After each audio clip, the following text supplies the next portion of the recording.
আমি নরমালি এইভাবে ইন্ট্রো করি না, কিন্তু আমি এখন ঝুলছি একটা গুহার 100 ফুট নিচে, যেটা মাটির নিচে 5 কিলোমিটার জুড়ে বিস্তৃত আছে।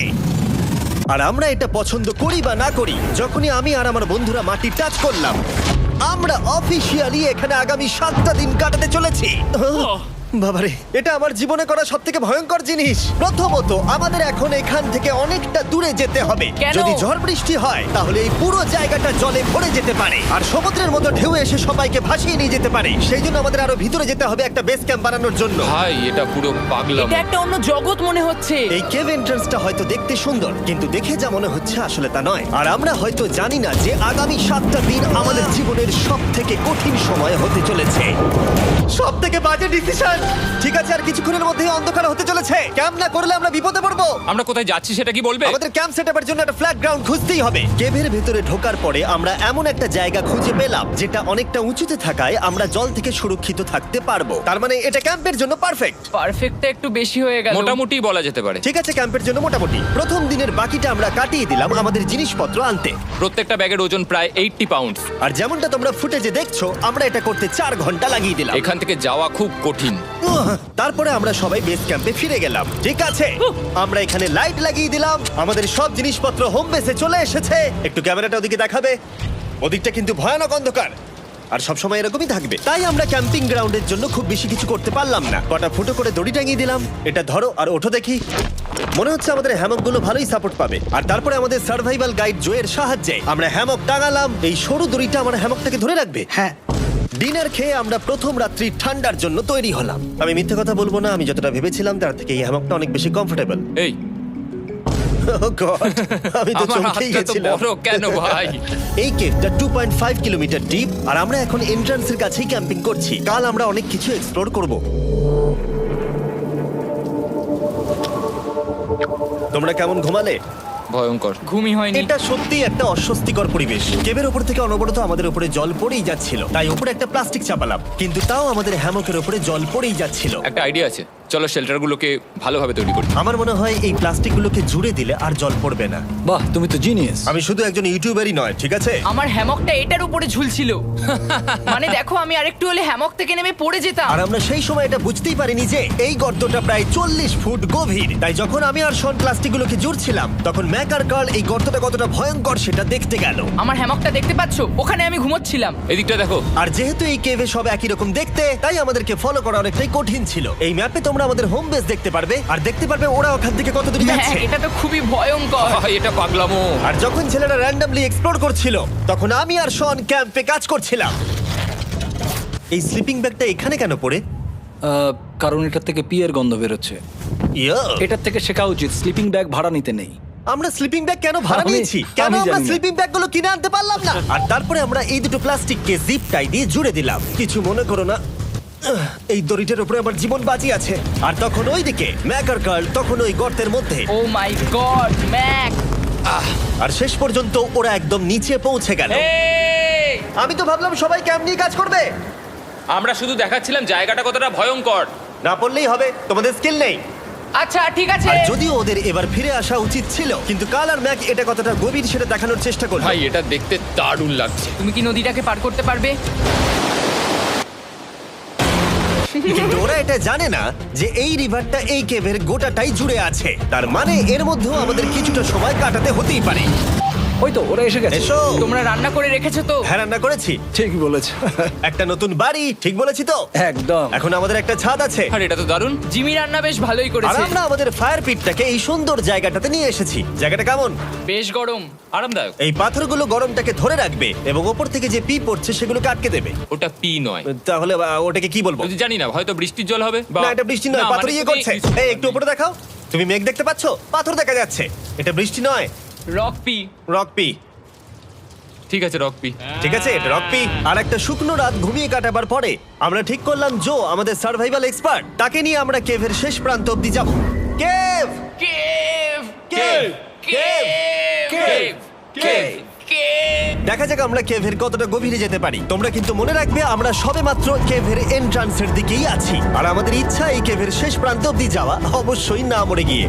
ও মাই গড, এটা তো খুবই স্টিফ। আরে এটা তো সবে শুরু। আমরা কেভের আরো গভীরে এসেছি। তোমরা সবাই সাবধানে আসবে। এটা খুবই ছোট জায়গা, আমার মনে হয় না এখান থেকে আমি যেতে পারবো। কেভ এক্সপ্লোরের ইন্টারেস্টিং জিনিসটা হলো যা হোক করে আমাদের এই ছোট্ট ফাঁকগুলোর মধ্য দিয়ে এগিয়ে যেতে হবে। ও মাই গড, খুব ছোট জায়গা। আর তারপরেই খুব বড় একটা জায়গা আসবে, সেটা এতটাই বড় যে কিছু না দেখতে পাওয়ার জন্য এটা করতে হলো। ও মাই গড! এবার আমি সব দেখতে পাচ্ছি, এটা দুর্দান্ত। এটার তো অনেক আলো। ভাই জায়গাটা কতটা সুন্দর দেখো। বাপরে কি আলো, আমি তো তাকাতেই পারছি না। আমি তো অন্ধ হয়ে যাব মনে হচ্ছে। এ বাবা, এটা কি হলো? আমরা বোধহয় ঠিক মতো এটাকে ব্যবহার করতে জানতামই না। চলো এগিয়ে যাই। আর তাই আমরা এগোতে থাকলাম। এই যে এই জায়গাগুলো, এগুলো খুব ভালো ধরার এখানে? জায়গা। এগুলো ধরে এখান থেকে পা ঘুরিয়ে চলে আসতে পারবে। এইভাবে কি? হ্যাঁ, একদম পারফেক্ট। জো সব থেকে ভালো কেভ গাইড। এভাবে কেউ গাইড করতে পারবে না। ঠিক আছে, এইবার ব্যাপারটা ইন্টারেস্টিং হবে। কি? এটা কি? এখান থেকে আমাদের ওয়েট শুট পরে সাঁতার কেটে যেতে হবে। গতকাল ম্যাক আর কার্ল এটা নিয়ে মজা করছিল, কিন্তু এই কেভে আমাদের পরের অ্যাডভেঞ্চারটা ছিল একটা প্রায় জমে যাওয়া নদীর মধ্যে। ও মাই গড, এটা তো পাগলামি! তার মানে আমাদের ওয়েট শুট পড়তেই হবে যাতে আমাদের হাইপোথার্মিয়া না হয়। আমরা এটা কেন করছি? এই এক্সপেরিয়েন্সটা তো জীবনে একবারই হবে। এটা করলে হয়তো আর নাও বেঁচে থাকতে পারি। আমাদের এই কেভের শেষে পৌঁছতে হলে আমাদের এই নদীর মধ্য দিয়ে, এই ছোট্ট ফাঁকগুলোর মধ্য দিয়ে সাবধানে ধীরে ধীরে এগিয়ে যেতে হবে। আস্তে আস্তে নামো, স্রোতের কারণে পা পেছনে টানতে পারে। ঠিক আছে, আমি তাহলে নামছি। তুমি ওই দেয়ালগুলো ধরে ধরে এগোতে থাকো আস্তে এটা তো আস্তে। খুব ঠান্ডা। তুমি পারবে জিমি। জানি না এখানে ঢুকতে পারবো কি না। জিমি, এবার তুমি জল থেকে উঠে দাঁড়িয়ে পড়ো। এটা সত্যি একটা পাগলামি। এখানে কি ঠান্ডা! যখন তোমরা খুব ঠান্ডা জলের মধ্যে থাকবে তখন একটা পাথরকে ধরে এগিয়ে চলা খুব কঠিন হবে। ও মাই গড, এটা সত্যি পাগলামি। ম্যাক, কার, চলে এসো। আমার ভয় লাগছে। চলো চলো, পারবে। ভাই। এগোতে থাকো, পেছন দিকে তাকিও না। একবার দেখো আমরা কি করছি। কিন্তু এই বাধাগুলো এতটা কঠিন ছিল না সামনে যা আসতে চলেছিল তার তুলনায়। আমরা পেরেছি।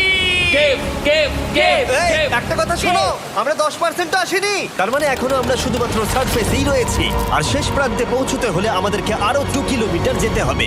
যেরকম তোমরা দেখতে পাচ্ছ এখানে 24/7 বৃষ্টি হয়, তাই আমি একটা আড্ডা মারার জায়গা তৈরি করেছি যেখানে আমরা কেউ ভিজবো না। আমি ভাবছি আমি যদি এটা না বানাতাম তাহলে কি হতো। আমি নিশ্চিত যে ওদের একটা ভেজা পাথরের উপর শুতে হতো। আমাদের ক্রমাগত এগিয়ে যেতে হবে এবং শরীরটাকে ভিজে রাখতে হবে। ঠিক আছে। নইলে আমাদের শরীরের তাপমাত্রা কমে এটা যাবে। এতটা কঠিন কেন? সব থেকে বাজে ব্যাপার হলো আমরা যতটাই দিকে এগোবো ততটাই আমাদের পিছন দিকে ক্যাম্পে ফিরতে হবে। আমাদের পরের বাধাটা হয়তো জলের মধ্যে নয়, কিন্তু তার মানে এটা নয় যে সেটা সহজ হবে। আরে এটা কি মাকড়সার জাল? কিন্তু আমি মাকড়সা দেখতে পাচ্ছি না। তার কেন? মানে ওটা আমাদের উপরে আছে। আরে তোমার গায়ে, তোমার গায়ে। আমার বন্ধুরা বলতে বাজে।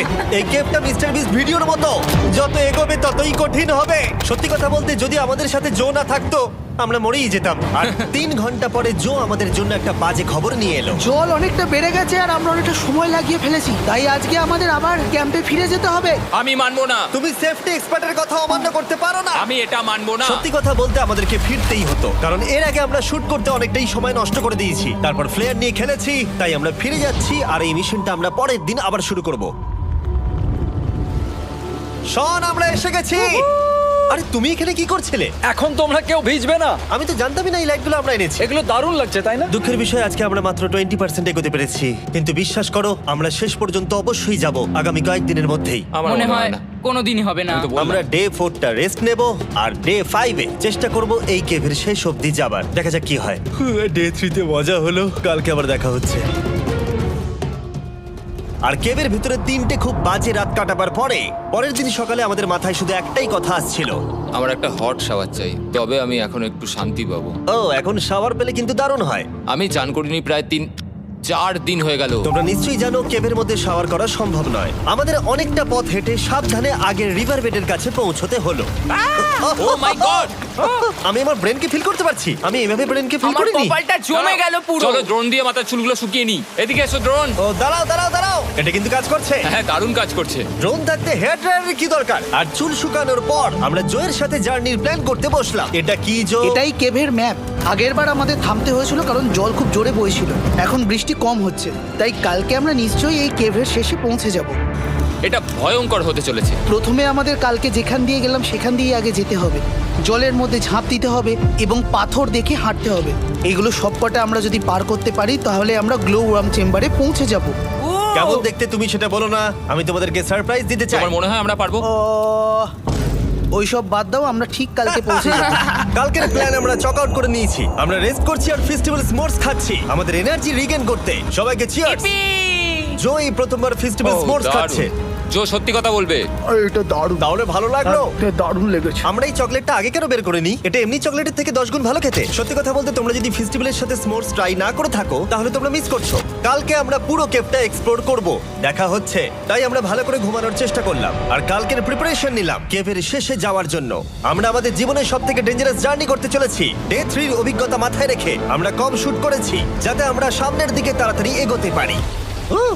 জলটা খুব ঠান্ডা হ্যাঁ, আগের দিনের মতোই খুব ভালো। এই তো আর যাতে আমরা সবাই বেঁচে ফিরতে পারি তাই জো ছাড়াও আরেকজন সার্ভাইভাল এক্সপার্টকে আমরা নিয়ে এসেছিলাম। এখানে আমরা ডে 3 তে আটকে গেছিলাম। এখন আমরা কি করব? এবারে আমরা অনেক তাড়াতাড়ি এসেছি। আমাদের পিছনে ঘন অন্ধকার, কোথায় যাব? এই রাস্তাটা অনেক সরু এবং হ্যাঁ। স্রোত প্রচুর বেশি, তাই আমরা দেয়ালগুলো ধরে ধরে আস্তে আস্তে এগোবো। এই যে এইভাবে। ও হ্যাঁ, God! এই রকটায় জাম্প করো। কয়েকটা ভালো পাথর আছে যেগুলোকে তুমি ধরে এগোতে পারবে। আরে এখানটা তো অনেক অন্ধকার। আমি আর পা পাচ্ছি না, আমি এখন মাটিতে আর পাই পাচ্ছি না। যেহেতু আমরা মাটিতে পা পাচ্ছিলাম না, তার মানে যদি আমরা পাথর ছেড়ে দিই তাহলে এই জলের স্রোত আমাদেরকে ভাসিয়ে নিয়ে যেতে পারে। জো, আমরা কি করব? আমি এটা ধরে এসেছি, তুমি এটা ঠিক আছে, ধরো। আমি তো দেখতেও পাচ্ছি না কোথায় যাচ্ছি। জো, স্রোত আমাকে ভাসিয়ে নিয়ে চলে যাচ্ছে। আমি তুমি করবো কি করে? পারবে, পারবে। শুধু মুখটা এখান থেকে ঢুকিয়ে দাও, আমি হেল্প করছি। এখানে আমি ঢুকবো? হ্যাঁ, এই গর্তের মধ্যে। এই তো, খুব ভালো। এটা আমার জীবনের সবথেকে বিপজ্জনক অ্যাডভেঞ্চার। আমরা এখন কেভের অনেক গভীরে চলে এসেছি আর এবার আমাদের সামনে প্রথম বড় বাধা। এখানে জলের একটা ঘূর্ণাবর্ত আছে, যদি তুমি এর মধ্যে পড়ে যাও তাহলে তোমাকে একদম নিচে নিয়ে চলে যাবে। মানে আমরা পড়ে গেলে মরে যেতে পারি। হ্যাঁ, মানে আমরা মৃত্যুর সাথে খেলা করছি। এটা এতটা বিপজ্জনক হতে পারে আমি সত্যিই ভাবিনি। খুব ভালো। এই তো, তাহলে কি আমার পা এখানে হ্যাঁ, রাখবো? রাখো রাখো। ঠিক আছে, এই তো আমি পেরেছি। এটা আমার ভাবনার থেকেও বেশি কঠিন ছিল। এই নদীটা কতটা শক্তিশালী এই গোটা কেভটাকে তৈরি করেছে। কিন্তু মজার ব্যাপার হলো আমরা পাথরের মতো শক্তিশালী নই। আমি শুধুমাত্র মানুষের মতোই শক্তিশালী। সৌভাগ্যবশত কাল এই অ্যাডভেঞ্চারে লিড করেনি, তার বদলে আমরা একজন অ্যাভেঞ্জার জোকে পেয়েছি। ও কতটা এক্সপার্ট তার প্রমাণ হিসেবে বলতে পারি। সে লিটারালি কতটা ওপর থেকে আমাদেরকে নদীতে ঝাঁপ দিয়ে দেখালো। ও মাই গড, এটা পাগলামি। কে বললো এটা পাগলামি? এটা তো আমার কাছে খুবই সহজ। আমি এটা করব। তুমি কোনোভাবেই এটা করতে পারবে না। আরে কি বলছোটা কি তুমি? আমি এক্ষুনি করতে চাই। চলো যাচ্ছি Joe. God speed back. Jimmy আমার সাথে যা যা করেছে তার কাছে এটা তো কিছুই নয়। 3, 2, 1।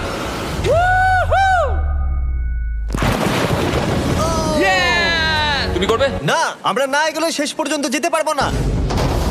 ও মাই গড, আমাদের নিচের দিকে যেতে হবে। আমরা সবসময় স্রোতের উল্টো দিকে কেন যাই? এখন শুধু আমি ভেসে ভেসেই যেতে পারবো, আর কিছু না। এই জলের তলায় অনেক ধারালো পাথর আছে, তোমরা সেগুলোকে দেখতে পাবে না, তাই সাবধানে পা ফেলবে। ও মাই গড, আবার এটা গভীর আরে হচ্ছে। আমার পা তো কিছুর উপরে রাখতে হবে। ছোট ছোট পাথরগুলোই একমাত্র বাধা ছিল না, মনে হচ্ছে আমাদের প্রতিটা পদক্ষেপে। ও ভাই, আমি কিচ্ছু দেখতে পাচ্ছি না। এটা খুব ভয়ঙ্কর। কেভটা আরো অন্ধকার হয়ে আসছিল এবং আরো সরু। আর তখন আমরা জানতাম না যে আমরা ফিনিশ লাইন অবধি পৌঁছতে পারবো কিনা। আমি ক্লান্ত হয়ে পড়েছি। এই কেভে আরো কঠিন বাধা আসার আগে তোমাদেরকে আমি কিছু দেখাতে চাইবো। জো, তোমার ব্যাগটা দাও। Thank you. তুমি জানো এর মধ্যে কি আছে? না, জানি না কি আছে। Brand new mister beast lab swamp. সত্যি কথা বলছি, গত 5 ঘন্টা ধরে যেহেতু আমি অনেক পরিশ্রম করেছি, তাই কোনো মতেই এখন এটা আমি বলার মতো অবস্থায় নেই। তাই এটা শুট করার 1 মাস পরে আমি পুরো কেপ সেটটা তৈরি করলাম ফিউচার জিমি নেম ট্যাগ দিয়ে। তারপরে বললাম, হে, আমি ফিউচার জিমি, আর আমি এখন তোমাদেরকে বলবো brand new toy line of mister beast lab swamp সম্পর্কে। এটা একটা কালেক্টেবল টয় লাইন, আর এখানে 119টা ইউনিক ডিজাইন ক্যারেক্টারও আছে যা তোমরা কালেক্ট করতে পারো। আর সবথেকে দারুণ ব্যাপারটা হলো, কোন ক্যারেক্টারটা তুমি পেয়েছো সেটা জানতে হলে এই টিউবে ওয়াটার দিয়ে নাড়াতে হবে আর তোমার সোয়ামস তোমার সামনে চলে আসবে। আর আমি এটা ডেমনস্ট্রেট করতে এই বিশাল বড় টিউবটাকে বানিয়েছি। এই টিউবটাকে জল দিয়ে ভরে দাও। তোমাদের এত জলের দরকার নেই, এটা অনেক বড় বলে এত লাগছে। ঠিক আছে, এটা এখন জলে ভর্তি হয়ে গেছে। এবার এটাকে একটু নাড়াতে হবে। এটা কি আর নাড়াতে হ্যাঁ হবে? হ্যাঁ, অনেক নাড়ানো হয়ে গেছে। এবার জল ঢালো এখানে। জো ঢালছে। আর জল ঢালার পরে তোমরা দেখতে পাবে তোমরা কোন সোয়ামটা পেয়েছো। এটা সবথেকে রেয়ার হাইপোক্রোম, যেটা মাত্র 1000টা বানানো হয়েছে। জো, এটা তোমার। থ্যাংক ইউ সো এটা মাচ। চাই। আর এটা তোমার। কাল কি নেবে? আমার কাছে দুটোই ছিল। আর আমরা শুধু সোয়ামেই থেমে নেই, আমরা এই অ্যাকশন ফিগার প্যান্থার গুলো বানিয়েছি যেগুলো এই ব্রিফকেসে আছে, আর এই সোয়ার্মের মতো এই মিউটেটর। যখন তোমরা কিনবে দেখতে পাবে এর ভেতরে কি আছে। কোথায় কিনবো? ভালো হয়েছে জিজ্ঞাসা করলে। মিস্টার বিস্ট ল্যাব টয়েস এখন তোমরা পৃথিবীর সব জায়গায় পেয়ে যাবে। এগুলো সব বেরিয়ে গেছে, তোমরা গিয়ে কিনে নাও। আর কেবের মধ্যে অনেক সমস্যা পেরোনোর পরে আমরা ফাইনালি পৌঁছে গেলাম গ্লো ওয়ার্ম চেম্বারে। ভাই এবার খুব ভালো লাগছে। ঠিক আছে টিম, তোমাদের গ্লো ওয়ার্ম চেম্বারে স্বাগত। এ তো দারুণ। এটা দারুণ লাগছে। ভাই এটা পৃথিবী মনে হচ্ছে না এখানে একদমই। যে আলো তোমরা দেখতে পাচ্ছ সেগুলো আসলে ছোট্ট ছোট্ট বায়োলুমিনেসেন্ট গ্লো ওয়ার্ম তৈরি করেছে। এটা দেখতে অনেকটা মিল্কি ওয়ে গ্যালাক্সির মতো লাগছে। ওয়াও! আর এই মুহূর্তটা, এই ভিউ, সত্যি বলতে এই ট্রেকের সমস্ত ক্লান্তি যেন দূর করে দিল। এখানে অবধি পৌঁছানো যেন সত্যি একটা অ্যাচিভমেন্ট ছিল। কিন্তু এখন আমাদের যাত্রা শেষ হয়নি, কারণ আমাদের এখান থেকে এখন বেস ক্যাম্পে ফিরতে হবে। আজকে ডে 6 হতে চলেছে, এখনো ওরা আসেনি আর আমি খুব ক্লান্ত। আমার মনে হয় না আমি ভালো করে ঘুমোতে পারবো, ওদের জন্য খুব চিন্তা হচ্ছে। এই ট্রিপটা অনেকটাই সহজ ছিল কারণ আমরা স্রোতের সাথে ভেসে ভেসে যাচ্ছিলাম। আর যেহেতু তোমরা এই ট্রিপটা দেখেছো তাই আমরা এটাকে স্কিপ করলাম। কিন্তু সত্যি বলতে এই জার্নিটাও অনেকটা বেশি সময় নিল, কারণ আমরা ক্যাম্পে পৌঁছানোর আগেই 6 নম্বর দিন চলে এলো। শন, সবাই ঠিক আছে তো? আমার খুব চিন্তা হচ্ছিল। Happy day 6। ডে 6 খুব ভালো। এনার্জি বাড়াতে আমরা আগুনের উত্তাপ নিলাম এবং ফাইনালি আমরা কিছু খেতে পেলাম। এটা খুবই অ্যাডভেঞ্চারাস ডে ছিল। কালকে দেখা হচ্ছে, মানে আজকেই হয়তো। এটা হয় ডে কোনোদিন 6 হবে না। নাকি আজকে, না আমি জানি না। এত বড় ট্রেক সম্পূর্ণ করার পরে শারীরিকভাবে চূড়ান্ত ক্লান্ত হওয়া সত্ত্বেও জানি না কেন কিন্তু আমি একদমই ঘুমাতে পারছিলাম না।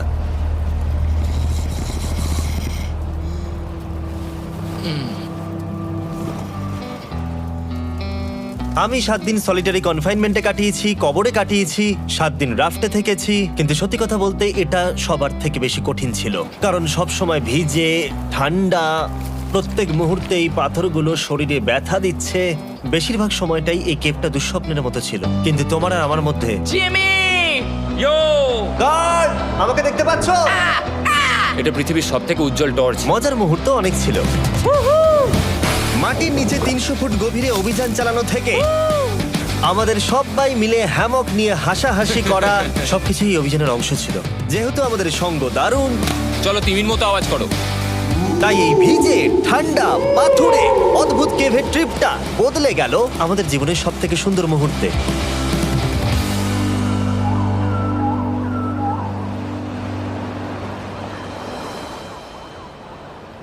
আমরা এখান থেকে যাব না যতক্ষণ না সবকিছু তোলা হচ্ছে। আর আমি সবকিছু বলেছি মানে সবকিছুই। চলো এবার বেরোনো যাক। আর যখন আমরা মাউথ কেভে আবার ফিরে এলাম, ভাই ওপরটা দেখতে দারুণ লাগছে। তখন জয়ের জন্য একটা সারপ্রাইজ ছিল। বেরোনোর আগে জো, আমরা তোমার কাছে কৃতজ্ঞ। তাই এই নাও 50,000 নিউজিল্যান্ড ডলার, 10,000 করে প্রত্যেক জনের প্রাণ বাঁচানোর জন্য। Oh my God, thank you so much Jimmy. Thank you Joel. Love you Joel! এবার আমাদের সব কাজ হয়ে গেছে, চলো বেরোনো যাক। 7টা দিন পরে আমরা ফাইনালি এখান থেকে বেরোচ্ছি।